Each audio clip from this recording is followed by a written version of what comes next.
अहिल्यानगरमधील शेतकऱ्यांची कमाल 15 वर्षे जुन्या डाळिंब बागेमधून 15 टन उत्पन्न, 15 लाखांची कमाई। अहिल्यानगरमधील शेतकऱ्याने अशी कमाल केली आहे की शेती तोट्याचीच असते हा समज चुकीचा ठरवलाय।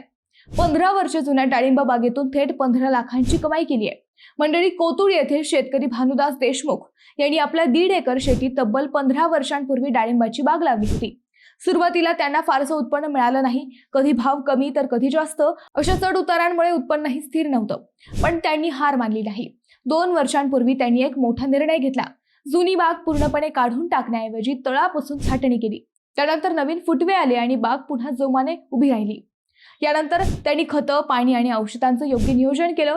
सेंद्रिय आणि रासायनिक खतांचा समतोल वापर केला। यासाठी त्यांनी साधारण 2.5 लाख रुपये खर्च केला। या मेहनतीचं फळ आता मिळालं आहे। सध्या त्यांनी डाळिंब 121 रुपये किलो दराने विक्री केली आहे आणि या बागेतून एकूण 15 टन उत्पादन अपेक्षित आहे। म्हणजे या एकाच बागेतून त्यांना 14 ते 15 लाख रुपयांचं उत्पन्न मिळणार आहे। मंडळी, या शेतकऱ्यासाठी एक लाईक तर बनतोच।